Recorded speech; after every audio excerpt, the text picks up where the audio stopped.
திருநெல்வேலி மாவட்ட எல்லைகளில் அமைந்திருந்த நெல்கட்டும் செவல் பாளையத்தில் செப்டம்பர் 1 1715 சித்திரபுத்திர தேவார் மற்றும் சிவஞான நாச்சியார் தம்பதிகளுக்கு ஒரு ஆண் குழந்தை பிறந்தார். அந்த குழந்தைக்கு காத்தப்பன் என்று பெயர் சூட்டப்பட்டது. வயது சிறியதாக இருந்த போதிலும் அவர் காட்டிய வீரத்தால் மக்கள் அவரை விரைவில் கவனித்தனர். மதுரை அருகே ஒரு புலியை அடக்கிய சம்பவம் காரணமாக மக்கள் அவரை புலித்தேவர் என்று அழைக்கத் தொடங்கினர். பின்னர் அது பூலித்தேவன் என பரவலாக பயன்பாட்டில் வந்தது. இளம் வயதிலேயே வழிநடத்தும் திறமையால் வெறும் 11 வயதில் நெல்கட்டும் செவல் பாளையத்தின் தலைவராக காத்தப்பன் அரியணை ஏறினார். 1755 ஆற்காடு நவாப் தென் தமிழக பகுதிகளில் வரிவசூல் செய்யும் உரிமையை பிரிட்டிஷாருக்கு ஒப்படைத்தார். இதற்காக அலெக்சாண்டர் ஹேரான் என்பவரை படைத்தலைவராக அனுப்பினார்.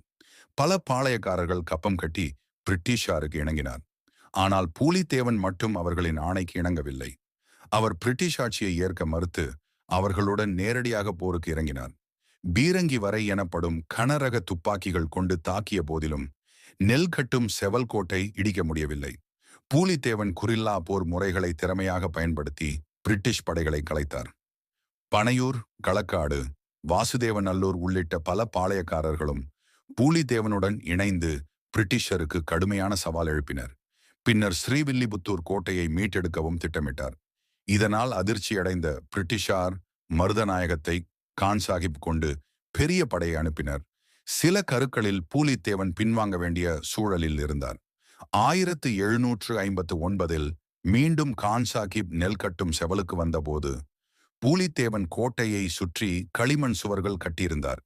பீரங்கி குண்டுகள் களிமண்ணில் புதைந்து சென்றதால் கோட்டை சேதமடையவில்லை.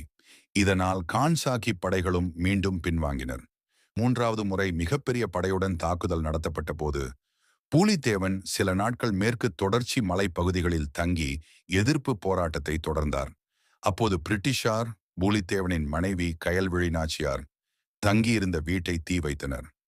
பூலித்தேவனின் இறப்பைச் சுற்றி 2 கருத்துக்கள் உள்ளன. சிலர் அவர் பிரிட்டிஷாரால் சுடப்பட்டார் என கூறும்போது, மற்றொரு கருத்து சங்கரன் கோவிலுக்கு செல்லும் பாதையில் அவருக்கு இயற்கை எய்தியது என குறிப்பிடுகிறது.